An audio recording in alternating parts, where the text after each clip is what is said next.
So we've also uploaded this presentation for you online, because there's some links and some sources there that you could go back to as well.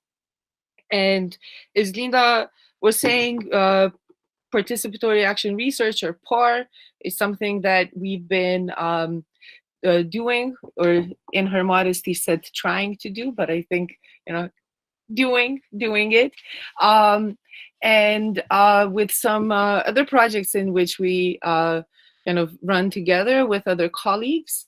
Renea, for example, who's here today, was part of the workshop on voicing texting for the Boom project. So she already has a little bit of experience in how we kind of aim to do this kind of co-creation. So you will hear a number of word concepts that we're going to use throughout, and I think we'll want to, at one point in the end, kind of go back to them and unpack them a little bit. So kind of this idea of co-production, co-creation, and so forth. But we thought that a good way is to just first start with some of the basic questions that were put out yesterday as well, and that I think would kind of then influence the way in which we move forward these 2 days in the trainings. Not that we need to, all of us, have to have the same definitions or perspectives, but just for us to brainstorm a little bit and see how we think about these issues. So we'd like to kind of ask you, since you didn't necessarily have to participate in the conversation yesterday, and ask you, how do you think of, just turn on my camera as well, what do you think about these questions? Sorry, guys. Okay.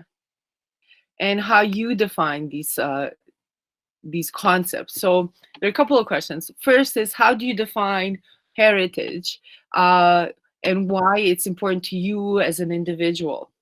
Or why do you think it's important to a particular group, for example, that you are a member of, whatever that group is? So we'd like to ask you guys, to engage with this question. Is there anyone who would want to kind of try and go first?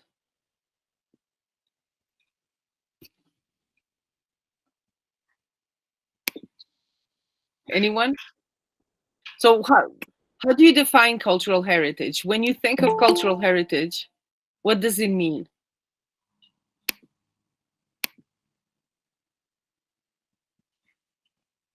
Anyone? There was a lot of definitions going around yesterday. You don't, yeah. Maybe you can reflect one of them. And if it's nëse është ma lehtë dhe nëse preferoni me fol në gjuhën shqipe, është në rregull. Kështu që mos u ndjeni impresion që duhet gjithçka në anglisht. Si e definojmë trashëgimin kulturore dhe pse është e rëndësishme trashëgimia kulturore për juve? Çfarë mendoni? Can I maybe just reflect on yesterday's yesterday's talk? I think it was very important to me to kind of see all of our actors who kind of are involved in cultural heritage domain. Uli was talking about policies, and he's coming from the municipality. And there was Florina, an architect who has done already tremendous research, and like she made excellent points, and it was very refreshing to hear it from an architect. And I think it was, and also from Nora, who works in Mitrovica, a city which has it has a different history from Pristina. And it was kind of, to me, it seemed like a sort of a puzzle of how we treat cultural heritage and how we think about it coming from different positionalities. And Uli was mentioning policies and how that would kind of bring together how we approach all the narratives and all the definitions that we think of cultural heritage. But there's also, in my own opinion, there can also be limitations to what can we add because of already existing structures of either state-governed institutions or even other formal institutions. And maybe these attempts will be a bit informal to kind of bring out what we want to add as a kind of heritage or its own like distinguished narrative that we want to approach. So thank you, Yita. yeah. Anyone else?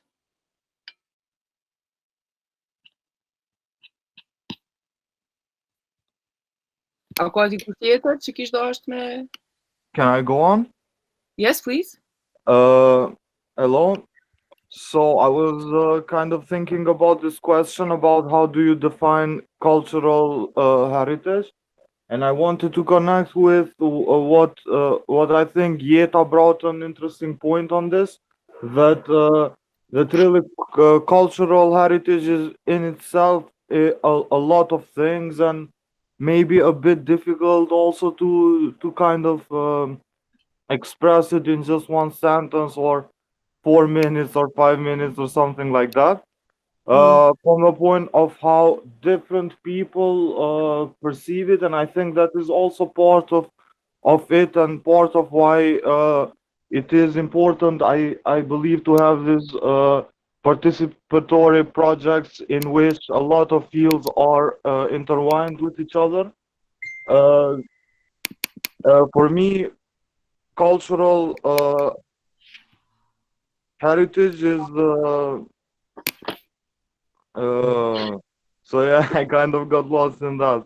Maybe I will. That's okay. That's great. Well, maybe if it seems to be maybe a term that's kind of difficult to define, maybe, right? To kind of really get your head around it, and it's so many different things. But what if we kind of put it in a context where we think of this question that we really want to ask or want to think about in terms of youth, right? So what do you think is the current role of youth, right? How do you think you as young people, right, understand the past, right? Do you think, how do you think you're involved in this, engaged in this? There's like also, as Andrew said, that there is a lot of narratives, and history is in itself a constant of a lot of narratives being performed in their power relations that in which they emerge. So for me, as a youth somehow of Pristina, I think that it is important also this narrative that the youth will bring to the context of cultural heritage, because we already like are in some, we already are in an age to rather think about this in a more in a better way. So I think I think that is the most important part of it, that it connects as much narratives as it can, and also like the youth narrative. I think it is really important for all of this, contextualizing the history, the heritage, etc., etc. Because in a way or another, heritage, it kind of gives you the impression that somehow it is something that is done, that is past. Somehow there is a gap in the time. So can I just jump in here? I'm sorry to interrupt you, but maybe put this question to others, right? You say to make it somehow better, right? Yeah. And this is a conversation that we hear in Kosovo a lot about how everything needs to be better somehow. So I would like to ask everyone here, what do you think would make it better? Like, do you have any ideas of what would it mean to make cultural heritage, protection, access, whatever it is, however you think about it, better? Like, if you had an opportunity to come up with an idea that could be implemented, applied, what would it be? What would that be? Can I? Yes, please. Mhm. I think when people learn and know more about cultural heritage, they can preserve and protect more. Okay. So knowledge, Yeah, knowledge. more knowledge. Yeah. Okay. Anyone else? Yes, Can- I oh, totally sorry. agree. Okay, so we'll have Orhidea and then Ismail. Go ahead, Orhidea. I totally agree to Arieta's opinion that knowledge is maybe the base. I think cultural heritage, and not only cultural, as a group of all the marks that gives a hint. I mean, a hint in what we are, who we are, and all the things that we experience. So I'm gonna say that if we gotta save all those marks, we first gotta know them. Because personally, I'm not gonna be able to say or represent to someone else something that I don't really know. So as much as we know about cultural heritage, then we gotta be able to make sure that we save all the puzzles that makes our heritage. Uh, then we gotta be able to present it to someone else. So knowledge is the point. Yeah. Nice. Thank you. Uh, Orhidea. Okay, Ismail? can you hear me now? I don't think I have issues with mic. So I personally believe that cultural heritage as youth, in the sense you earlier mentioned the fact that we always try to have a better and better idea of how Kosovo could be like.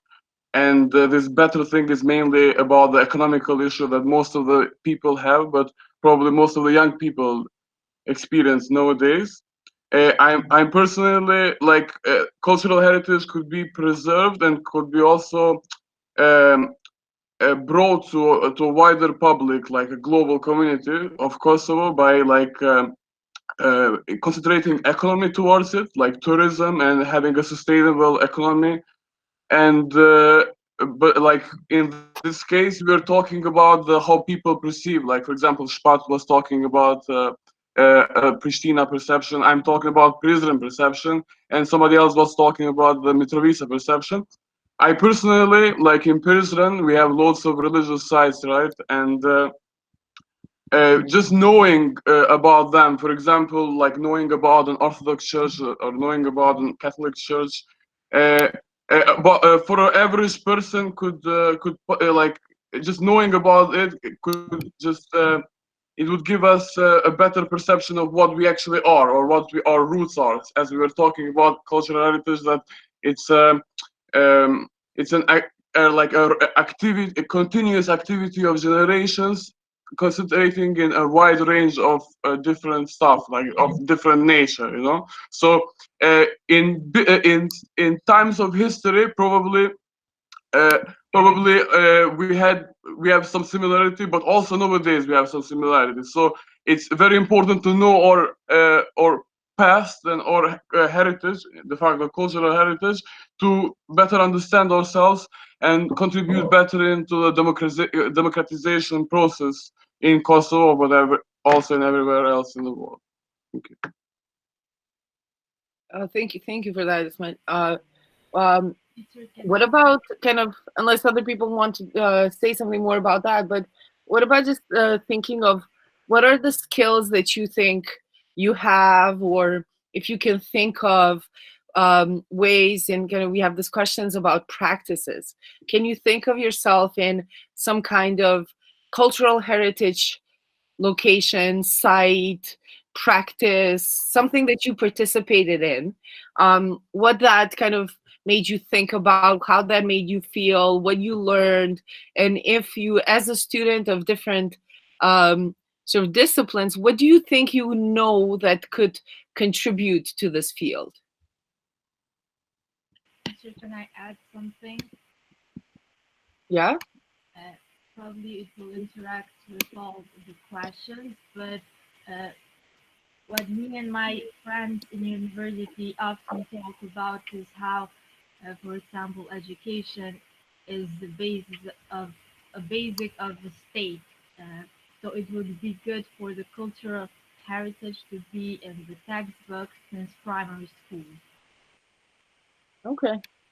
So one of my contribution would be as a teacher, I think I would learn the youth because if they know the value of the heritage that we have, then by valuing, people will want to care for it. So by caring for it, it will also help them enjoy it and also taking care for it.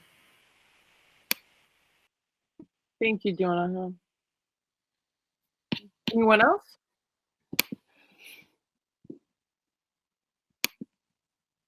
Linda? Um, Were you trying to connect her? no, I would. No, I was just. I'm just playing with the. No. Oh, okay. Okay. Sorry, did I No, intervene? no. No, I thought you wanted to. Okay. Well, we can maybe. Should we go on to the third question? What do you think is the role of local museums? What kind of things do they already have in place? Do you think? Have you visited any museum, let's say, recently, and what did you find there? Or maybe you haven't, and why is that the case?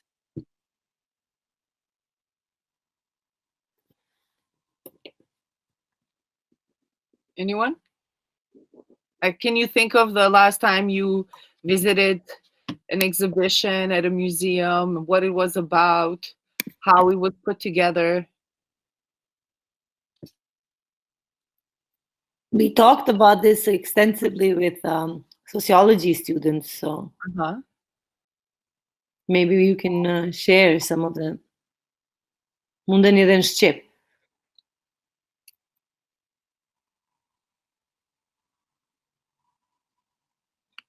Nothing yet? Well, we will show you some examples later, but we thought it would be important to kind of get your perspective. Maybe, can I share? Uh-huh. So, I think the last museum I visited was when I was doing my exchange semester in Iceland. So the National Museum of Iceland has its main building very near the campus, and it's pretty. It kind of left a mark on me because it was. I was trying to figure out how they've divided the floors and how they've kind of put things together and why things are there and how come they ended up there in terms of physical materials that were kind of showcased for the public. And it went, I can't really remember the dates, but it from the very first the first floor was about how Icelandic people were living in Iceland during very ancient times, and the very top floor was about life in Iceland during the 90s, and it sort of it shifted the perspective on how the society was transformed from a very modernist society to a more kind of from an industrial society to a more modern society. So there were like phones from the 90s and like Coca-Cola cans. But on the floor that was beneath it, it was showcased a tiny house where Icelanders were living in Reykjavik, but also in like areas that were near it. And to me, I'm talking in details about this. I'm sorry for taking time, but it kind of, I was comparing to the Emenjiko Museum in Pristina, because when we visited, I think the first time I visited was with primary school, maybe. It was like a routine trip that students and teachers make. And I was just thinking, how come that all the things that I saw at Iminjiko seemed very default, but it didn't really have there wasn't much information to kind of know about it. I mean, I saw traditional clothes and sort of traditional dishes and all of that, but it just seemed like something that it is like no explanation, no transformation to something else. No, it's just frozen in time, which I think, yeah, it's really, like this makes me think that, for example, in Minjiku, you need to receive a guided tour. So yeah, you need one of the tours to guide you through the exhibition. And yeah, so in that case, there is one voice of authority in yeah, how exactly. to do everything. So that the Yeah, tour guide is the authoritative voice right. who translates everything for you. And is kind of a keeper, almost like it's kind of this kind of gatekeeping Yeah, practice. They keep the knowledge, and you can access it only through them, and it's one particular narrative. So it doesn't really allow that. Although they're trying to do all kinds of interesting stuff with, the trying to do a virtual tour and everything, it's still not. It's not interactional in any way. It's very much guided and has been kind of laid out for you. Yeah. yeah. Sorry, But, but that, yeah. yeah, but after the visit at Iminjiko, like years later, I was thinking about it. I said, and then I went to Wikipedia and was like, how come this family just, left their house to the public as a museum? I mean, who were these people? Why did they do it? So all kinds of questions came up. Yeah. And that's when it began to be more interesting for me. Like, yeah. Profesoresh? Po, vazhdo.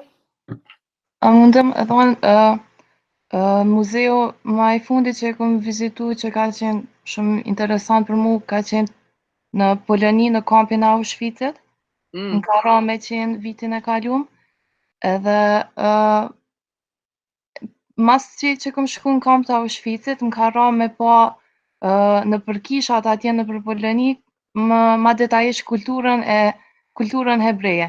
Po për mu që ka u konë interesant ka qenë qysh une në fillim kam qenë të kampi Auschwitzit, edhe normal që e kum pa çka ka ndodhur në pjesë të historisë, edhe ka shumë ku mujt me mendu ose me pa mënyrën që kanë jetu se çka ka ndodhur aty, qysh janë trajtu e sana, po tani ka qenë e rëndësishme edhe për mu para se me ndodhë që ajo çfarë kulture kam pas ky popull. Edhe ndoshta ka qenë pak mrap qysh e kom bo une, po për mu ka qenë interesant qysh në fillim kam qenë te kampi, po tani kam shku edhe kom pa në muze tjera, në përkishat e tynve, në sinagogat në fakt, në sinagogat e tyne kom mësu ma shumë për kulturën e tyne edhe traditat që i kam pas. Kështu që të dyja kanë qenë pjesë, ndoshta një kulturë njona shumë e bukur, njona si pjesë e hidhur, po dyja si pjesë të rëndësishme të një populli. Ja, po mendoj që kjo që e tha Lynn ka me rëndësi se ka ngjarje, ka vende, ka kultura, popuj, po i thojmë, cilët shpesher përkufizohen nëpërmjet një ngjarjes të vetme. Për shembull, në lidhje me Kosovë, me Lindën sa kemi diskutu, edhe kemi hulumtu rreth për shembull mënyrës se si Kosova shpesher tregohet vetëm nëpërmjet prizmit të konfliktit. Edhe ku tregime tjera për shembull nuk njihen. E kjo që po thoshte, a i kihi mbrapshta, jo nuk e dimi, po këtu po të mvaret, a i domethënë, cili është qaj shenusi, nëpërmjet cilit pastaj lexohet krejt historia. E në kontekstin tonë të kosovar, gjithsesi që është pyetje shumë e rëndësi, për shkak se është pyetja cilat janë çata shenus nëpërmjet cilës kujtojmë, ndodh që ajo mbamendje dhe pastaj edhe tregohet nëpër muze apo hapësina tjera. Edhe cilat janë ato narrativa që ndeshen apo jo. Kështu që mendoj që kjo që tha është definitivisht një prej çështjeve edhe shumë të rëndësishme me cilat shumë studiues sot shkruajnë, hulumtojnë, me cilën edhe ne mendoj që këto ditë kemi mu marrë edhe gjatë projektit. Cilat kanë me qenë piknisjet për me mujt me ndërtu një tregim ose për me tregu ndonjë tregim. Nëse s'ka dikush diçka tjetër, ndoshta me shtu, më merr mendja që kemi, se e di, kemi diskutuar shumë gjatë, e kanë qenë debate shumë të rëndësishme me studentat e sociologjisë. E di që ndoshta në Shqip e kalum kështu në mënyrë në automatike, po sido që mund me kthy në anglisht Nita. Okay, I'm fine. Cool, I'm fine. Okay. So, if you don't have, do you have anything else to add to this idea of museums and heritage? I know that we had a lot of discussion among sociology students about it. So but if not, we can continue. Can I? Mm-hmm. Okay. I think that the traditional role of a museum is to collect objects and materials of cultural and religion and historical importance, but this is a traditional. But nowadays, I think that the main role of a museum, it should be education. I think that when people get out of museum, they should get out with a lot of questions in their head, and I think that our local museum do not offer it. And because, for example, they when send their children from the school for elementary school, for example, I had the first and the last visit at the local museum. I didn't understand anything. I didn't feel it, and I think that it's a problem of organization at all. Can I also add something? Mm-hmm. The last is somebody trying to? Dion, okay. Okay, I'm Diora, by the way. Diora. I will let Diona speak after me. The last museum I visited was the historical one in Shkodra, but I also did practice for a few weeks in the local museum of my city in Gilan. I was very impressed because at first I did not know that it contained so many artifacts and they were so old. But something I didn't like was that they didn't promote it at all. They didn't promote the museum at all. So you can meet people from Jilan who actually are not aware that the museum actually exists. Now that's an important point, yeah. Can I speak? Yes, please. Okay, so the last museum that I was like a tourist, pretty much, was the museum in Belgrade, the National Museum in Belgrade, and I kind of got fascinated, but at the same time disappointed by the way how we organize museums here in Kosovo, because there were more stuff about Kosovo put out in the very scientific level than the museums of Kosovo themselves. By that, I'm not mentioning the artifacts that have been stolen, etc., in 1908 and stuff like that, but there were 3D presentations of archaeological sites and like Artana, and there were also like monasteries. There were 3D representations of them, and there were also lots of guides, which I think the most important thing in a museum is that the guide, as you mentioned before, to like kind of hold on into a narrative, but you should always ask an open-ended questions, and open-ended questions kind of give different answers of in the people's minds, you know, every participant's minds in that museum. And also I think that the museum should be quite recreational and a time of leisure related, and that kind of boosts the educational aspect by making the museum as an institution more interesting for a wider range of public, you know, like not only for the people who study museology or are kind of have a fascinating spot for museums in a sense. But I also personally used to work as a volunteer, like a practical work, while I was in my first year in archaeology in the Museum of Kosovo, and well, to be honest, I wasn't that pleased. I am still not pleased with that. And also, like just 3 months ago, I was working as a official guide, you can say, in the Museum of the Castle in Prizren, and like in a way it was good, but still the approach towards the museum was quite traditional, as somebody else mentioned before. So that's what's lacking in the museums nowadays, I think, like having open-ended questions, having put different type of disciplines, like, I don't know, graphic design, and also other people who do research stuff, and like and people who actually can promote this this thing to other people who never thought that it would be interesting for them in this case. Thank you. So, so maybe we'll go back to sort of talking about why the participatory action research, what it is, and why it's important, especially when it comes to issues of dealing with the past and involving the youth. I mean, in Kosovo, I think it's very important to include the youth. Youth are also demographically, they are 50% of population.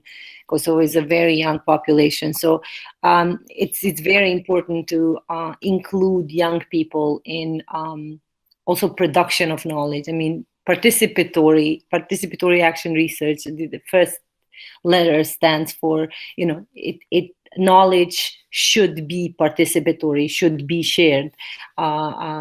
We should create knowledge together. We talked a lot, I mean, a lot of you mentioned knowledge, education, and we want to go back and talk about how that is produced, who produces knowledge, before we go into details about how, for example, do you do online interview, and how do you concretely do online interview now. But participatory action research is not only about participating and trying to create a space for more equal participation and knowledge production, but also about doing something together with that knowledge. So it's also action. So it's a research that would produce something, some kind of action and some kind of product. And this is why both me and Nita are fascinated with participatory action research, because we really think it creates these spaces. And we have been talking about heritage and museums now. We think that this participatory action research create these spaces where we can produce together, negotiate together, and have these histories and narratives and heritage that are, you know, co-created, and the co-creation in itself, we think that leaves space for, you know, also negotiation, also different voices. And we, you know, one of the issues that came up yesterday was also, you know, the voices and who speaks and who's, you know, in this producing of narratives, and these narratives that are being produced, it's always narratives that are also silent. So it's important for us to look at that. But before I tangle into something else, maybe we should go back to the, you know, Nita, do you want to add something to? Yeah, so I think, you know, there is a number of ways to think about this. I think, you know, some people, for example, would say, if you look at the slide and the sort of the last paragraph says, you know, it defines it as effective because people think it has improved research design, and we would agree, because in designing the research, in putting the research together, it's not, again, just, you know, the researcher themselves or somebody who holds this kind of specialized knowledge or some kind of legitimacy because of that knowledge, but rather is designed together with the participants. And so, for example, this has been used in all kinds of fields, whether it's in medicine, in urban studies. So, for example, think of an example where in urban studies, for example, you would have a community in a neighborhood. They have a particular problem they want to solve. There are particular concerns they have. And so they can get together and they want to enact some kind of change. And they do this with people who might be sociologists or anthropologists or urban planners, and they design the research together. This means that they define the terms of what they want to know together.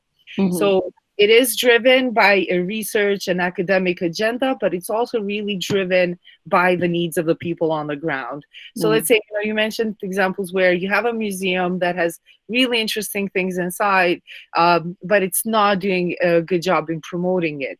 So you could think of a project of how to do this. You would involve the community. You would want people to actually, let's say they say it's a problem that we don't know what the museum has, and it doesn't maybe have the resources and whatnot. So the community gets together and works on this. So it's not then, in a way, it's trying to work with, in this case, some of the institutions, but it's also taking on agency. And so there's the second point about the enhanced credibility of knowledge generated. This means that there's more credibility to the knowledge, not only because it's rigorous research, but because credibility comes from the fact that this is coming from the community itself. And so it's not only about having recommendations at the end of a report about including participation and that sort of thing, but it's really that the terms have been defined by people themselves. So this actually switches things around a little bit, because it has people's own voice becoming relevant, and they design everything. And then this leads kind of to action. So the idea is that whatever research that is done here will lead to some kind of, some people would say, solving a problem, but it could be any kind of action that becomes relevant. It could be small scale and local. Very often it is very small scale and local. But the idea is that these small scale local interventions can and do make larger differences. Okay, and this kind of has a history especially in South America, with kind of the idea of both kind of with Freire and this idea of an anti-colonial kind of thinking. So it's really about, in some ways, decolonizing knowledge as well. Some people use the idea of kind of epistemic justice, so that the epistemology, the language, the tools, the way in which we define things is, as Linda was saying, more democratic, more open, and more horizontal. Okay. The other thing is that it's about bringing our own experience into it. It's about how our personal kind of relationships, identities, if you want. I'm a little weary with using the notion of identity, but that's a different thing. We can produce something together. And so I think maybe the slide should have been the other way around, because if you think for the first paragraph is where we want to take the conversation today.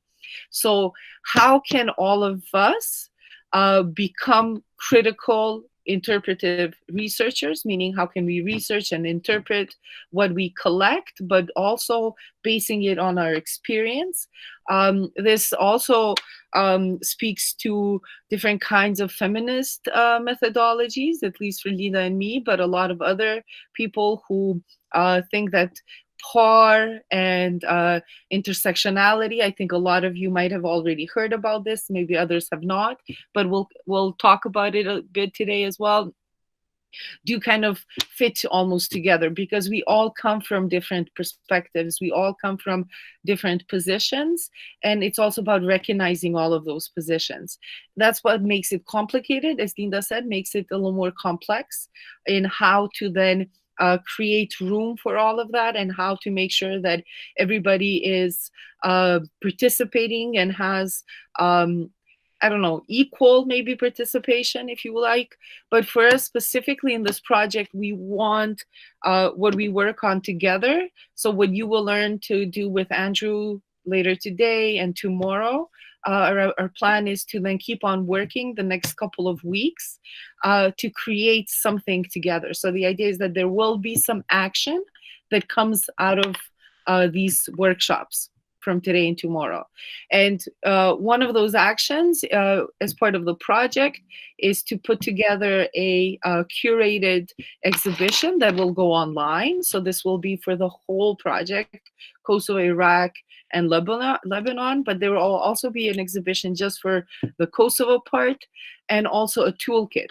So what we want to propose is that, you know, we will go through these trainings, but we will then later on want to split you into groups, and you can decide which group you want to work with to generate knowledge, to research, and to generate products. They could be, you know, 3D virtual tours. They could be interviews and videos. So we'll if you look at the program, there's a list of groups. You can choose which group you want to participate in.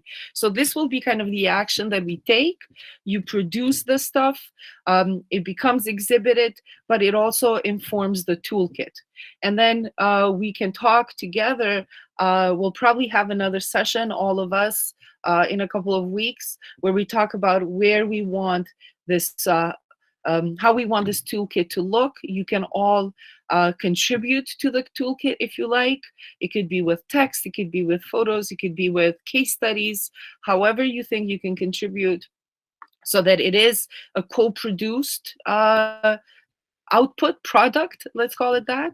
And our idea is that it needs to lead to some kind of improved digital or data literacy in research for you guys, but also present something to, yesterday people in a poll we took said that it would be interesting for this to be both at for formal and informal education. So we have to work through some of this. So this is the idea of for what we want to also achieve and through PAR. Yeah, so maybe if there might be some questions. I don't know if people have questions that they want to ask now, or maybe we'll just kind of continue with what we have planned to take you through some examples and to kind of, as Nina was saying, to inform you how we might go about doing this stuff. So while Andrew will teach you and talk to you about the software and using the photography and video and 3D modeling, Linda and I would like to focus more on interviewing, and especially in that part of the collection and that part of the sort of our products for this project. But we do actually want to kind of ask if actually it is possible to co-create for heritage, and what might be some examples.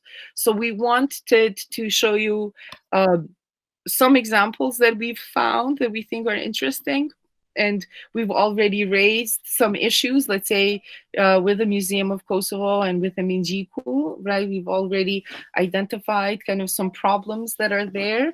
We might think of how this toolkit that is designed might actually improve, could become ways of proposing to these institutions how they might take on a project. So based on what we do together here.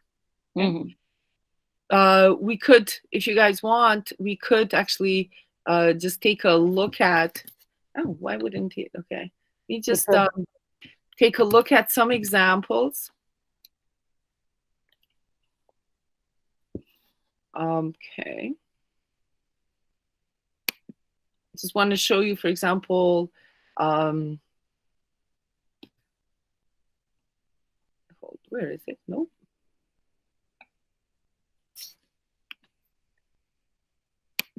Okay. So this is a museum that we've kind of recently come across. What was interesting is that one of the director of the museum actually had been recently, this was from last year, invited to take part and was part of a committee that was working on the redefinition of museum. There's a large international committee that provides a particular definition to museums and so forth. Her proposal had been that museums are actually sites where social justice can also be enacted, and that it's participatory. It's about kind of global environment. So it thinks about planetary well-being, meaning that it's thinking about kind of current climate crises and that sort of thing. It was, in the end, the committee thought that this definition was kind of ideological and it takes away from the definition of museum. So this is how we also found this Stockholm Museum of Women's History, which you can then take a look at yourself, and you can kind of dig around a little bit later if you like, just to see what are the different ways in which one might want to also present. If you think of museum, both the Museum of Kosovo and the Minqiku and other museums in Kosovo actually do not have websites. They have not created kind of a digital presence which could actually be used for people to interact with. And so this is one example that you could look at and see what they specifically have done here. There's, I don't know, Linda, do you want to do maybe District 6 or? I think we should go. We have 40 minutes left. I think that, okay. Yeah, I think that like, I know that I shared War Child Museum in District 6 with my students, so I will encourage sociology students to especially look at the Stockholm Museum of Women so they can have a better idea of what we're talking about, but as a good example. But I would rather now go to the how to conduct the interview part. Okay. If they don't have any questions about, participatory action research or more. I mean, we could, if you are very curious about this, we can send you some more material to read about participatory action research. But and with Nita, we were looking at different ways of what are online research methods, because, how do we do research online? And what are our options? So there is a list here of everything we can do online as a research, and what are all the things that we can use as research. So it's photo, video, voice, diaries, journaling, doing online interviews, and we'll talk about this more, and creating online discussion platform, and online video-based focus groups, interviews, doing probes, mobile probes online. You can talk about what that is. The story competition methods, and there are different sort of app-based methods, and we will try to maybe see what the apps are out there with Andrew that we can use specifically for this. Again, Facebook group. Yeah, believe it or not, having a Facebook group, and you can do research in your Facebook group, and then so you have a list of different kind of doing surveys. I know that a lot of you have already done surveys, like Survey Monkeys. We did one yesterday online with Nita.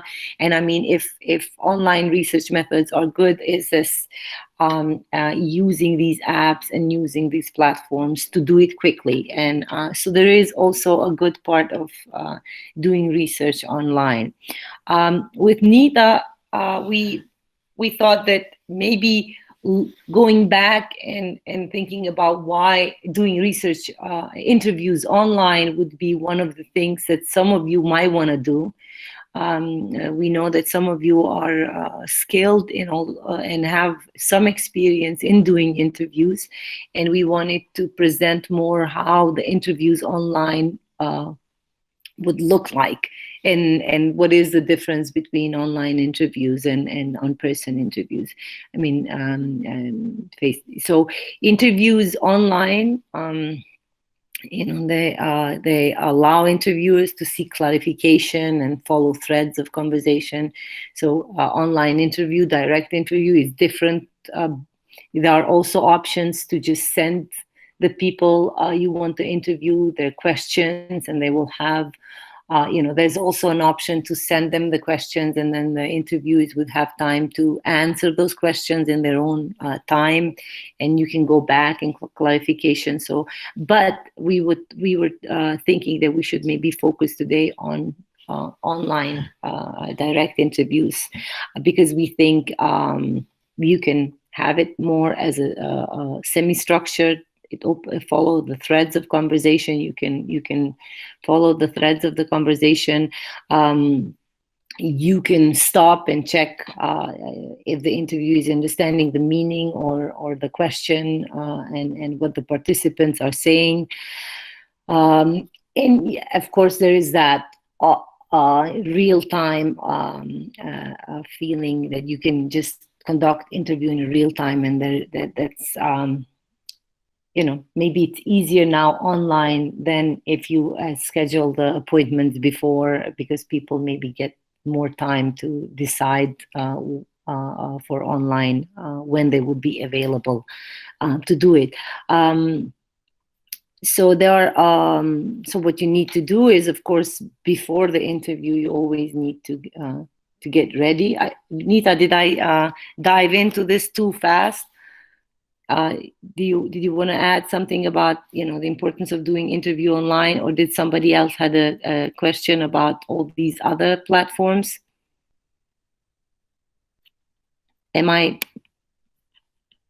No. Sorry, I was muted. So I think probably as we do more work today and tomorrow, some of these things will become clear to you, what the possibilities are, and we will do think another session where we especially Linda and I will be here for the group that wants to do the video interviews and recording to kind of guide you through this if you need help.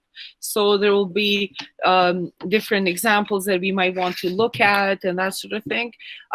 Right now, we're kind of more talking about this theoretically, but we'll give you some examples of how you might think through this and what you might want to research. But I think just kind of, as you're saying, the basics right now are kind of important. But maybe we can just ask everyone, how many of you have ever done an interview? I know some sociology students, or they have all done interviews in sociology, but other groups. I'm wondering if people from arts and architecture, have you ever done an interview before? Do you have any experience in doing one? Can I go on? Yeah, it's fine. I did some interviews with some assignments and that I had to do in the university. And also I did some online interviews now lately with the situation that we are dealing with. And I think then that in itself, like the cultural heritage and also the way that you express it in a way that is also like the process of expressing of context of the theory of the mechanism of the methods that you use somehow to express cultural heritage, that is also part of cultural heritage in itself, like the process of it. And I think that's why it's like, of course, that it would be much better, maybe also much more, if we would go to the place to look at it, to like hear the sounds and ask the people around and stuff and be like live with them. But also this, in this sense, the thing that we are now dictated somehow some conditions of doing this all online. It is also it is also really, I think, interesting and also goes to the cultural heritage part also, the methodologies that you use in a time like this that all the world is experiencing right now with isolation. And yes. Yeah. Well, I think definitely the fact that we are under these conditions is going to affect what you will collect. right? So that people's experiences of, let's say there are a couple of sites, and that's something we wanted to talk about in the end and have a brainstorming with you. So we'll go through the next slides a little bit more quickly. But, the people that you talk to, let's say one of you decides they want to interview somebody you live with. It could be a grandparent, a parent, a sibling, or, depending on how, who you're living with right now, or maybe somebody you can access easily. We're not thinking here of you interviewing people from institutions or experts necessarily, right? We want to understand very locally how people think of heritage and what are the heritage narratives that they have and how they've created these. So let's assume you're going to interview your grandmother, right? Mm-hmm. And there are some sites we want to focus on, but you will also have the opportunity here to say that, I actually want to interview my grandmother about cultural heritage in Gilan, right? And what is a story that is important to her? What is a particular event or person or thing or whatnot, or practice that they can talk about, right? That they might want to, that you can interview. And so we just want to also kind of give you some kind of things to think about. But the fact that, you're doing this in lockdown, she's definitely going to experience it differently. And it might be that she will remember a particular moment or event through this particular context, right? So we might hear things about comparisons. It used to be like this, but see, now it's like this, right? So I think that we anticipate that a lot of the stories that you will collect will be definitely influenced through how people are feeling right now. And this speaks to the fact that memory and the memory, whether it's individual or collective, produced at in one moment, is very much produced through the now, the lens of how people experience the present as well, right? So the memory is a vehicle about constructing the past, but it is also a way in which people intervene in the present as well. They say something meaningful about the present as well. Mm-hmm. Yeah, this is so with interviews. I mean, we went to details about how do you set up an interview, how do you plan for it, how do you coordinate, and it's very important with this online interview that you test that your technology works. So we went and you will we're sharing this with you, so you'll have all the steps of how to do it, how to set it up, how to start, how to the sociology, anthropology students know that you always start either online or offline. You start with the easier questions, you make your interviewee feel more comfortable. But as Nita was talking about the context, you should also know that people with this with technology, they're not always in the comfortable place. They should, sometimes other people around, other people that might choose to participate or not. So the interview is very much also influenced by who else is in the room, and you will not be able to see that through the screen. So if you go to somebody's house for an interview, you will be able to feel who is around, who is walking around, and have a feel about the general context. On the online interview, you don't have the feeling of, is the person alone, is he comfortable, can he talk, what can he say, etc., etc. So you have to be also aware of that context of where the person is talking from, and is he alone, is he or she comfortable to talk online. First, I was mentoring a student from US right now to do some research about parallel school education in Kosovo during the 90s. And it was so difficult because he was supposed to be in Pristina and in Kosovo, and I was supposed to help him with the interviews. And it was so difficult for him to do interviews with, people of a certain age, right? Like people in their 30s, 20s, 40s were very willing to use technology, but older people were not very willing to use technology. They didn't have access to Skype, to Zoom. He could access some people in Viber and talk to them in Viber, but that, that was also very strange for a particular demographic and a different group. So you have to also bear in mind that, a particular demographic is not very comfortable with using technology, and so you have to be creative on trying to, I don't know, maybe go to Viber or other technology that they use. So this is very useful. The technology is very useful when you talk to a particular age group that is already online and knows how to use these technologies. But with a certain group, it's harder. Again, with this online things, as you know, with classes, and you all have experience, the attention span can be shorter. So there's a recommendation that you make shorter interviews. You don't go to interviews that are an hour and a half or 2 hours. You try to make a 20-minute interview and try to be more focused in your interview. I mean, if the person is chatty and wants to talk more, then yes, but you plan for a shorter interview because the attention span online is shorter. So you have all this, how to get consent also online, and this is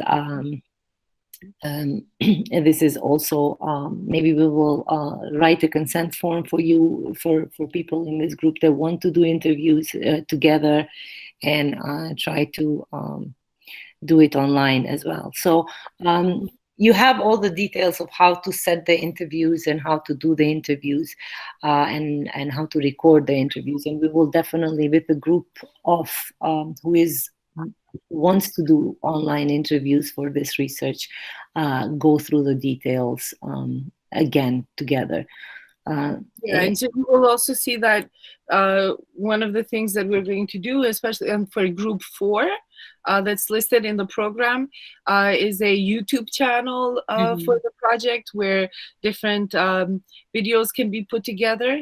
So I just wanted to give you an example where, for example, YouTube can be used to put a research out, but you can also use YouTube to do your own research as well, right? So people go online and they collect all kinds of information. You can almost be like an ethnographer, do an observation of what people, how people are using YouTube in their everyday life. And so that's kind of one possibility out there. So YouTube is going to be something that we will use both to research, maybe to some extent.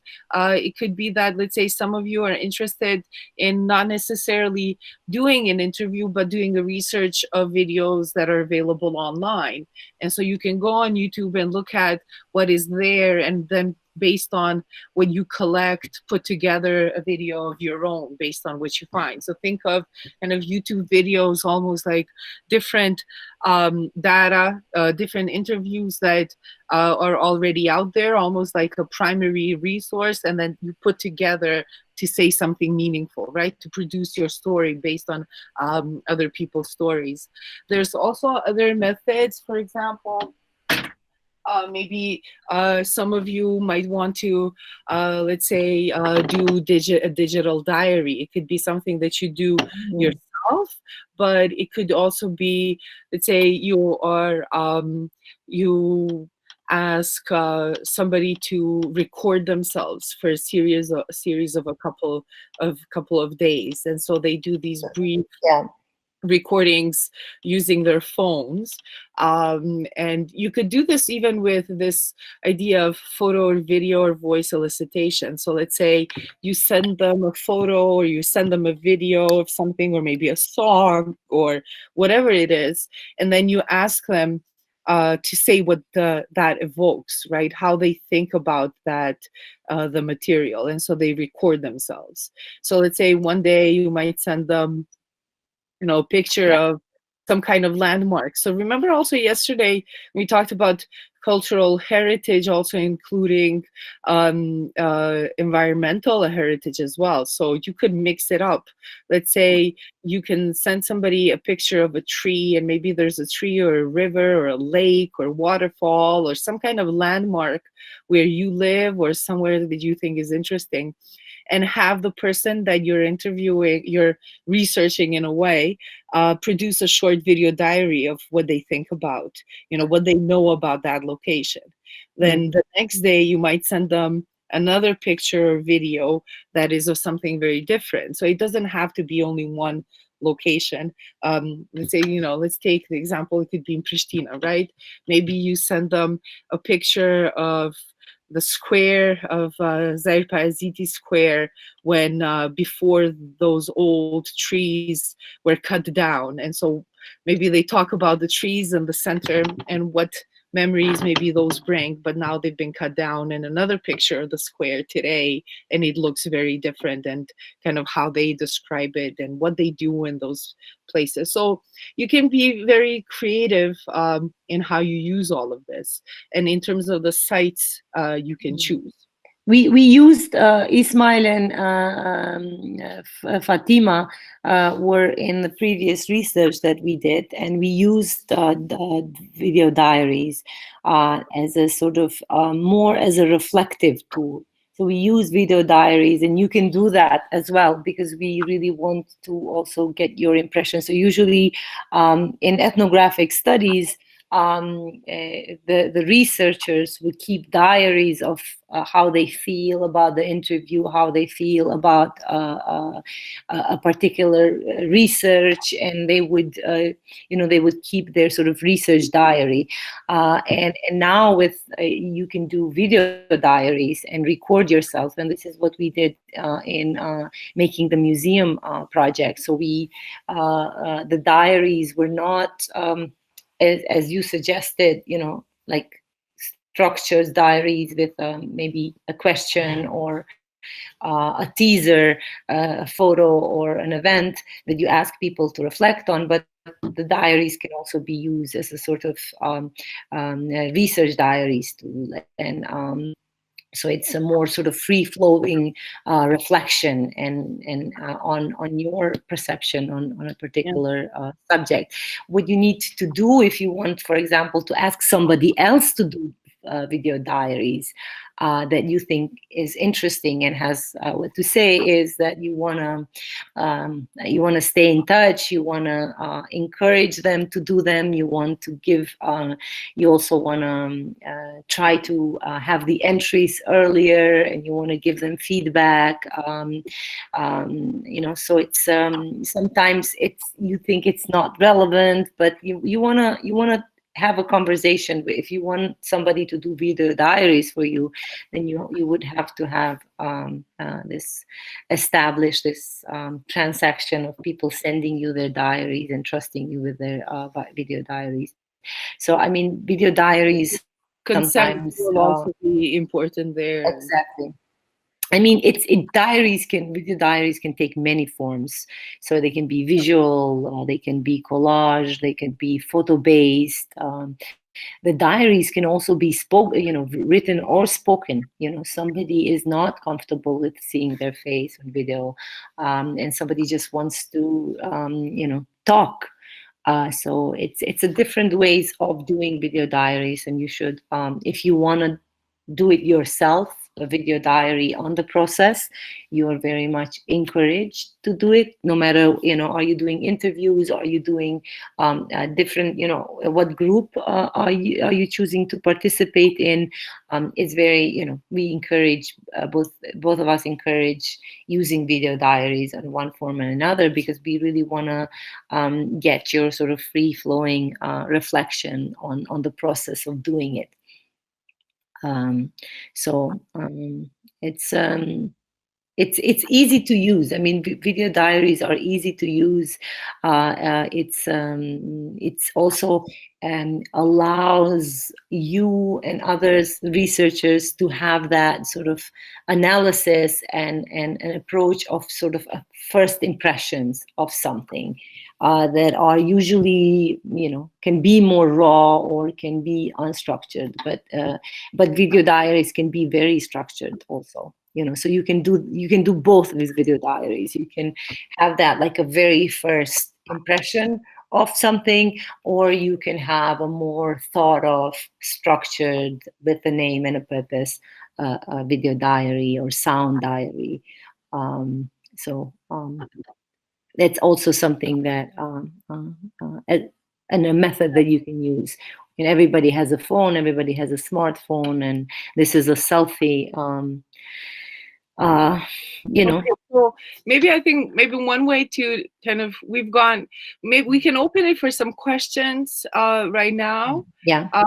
And we were thinking that maybe what we do next is we can go over the groups and see where people would like to work. And then we can do a little bit of brainstorming on maybe figuring out right now first thoughts. They might change, but this kind of first thoughts on, let's say, a place or person, whatnot, that you would want to do this research on. Does that sound like a plan? And we can switch to Albanian at any point. I mean, I think, is Andrew still with us? Mujme fol shqip nëse jeni shumë. Yeah, but if our students feel more comfortable in expressing themselves in Albanian, please feel free.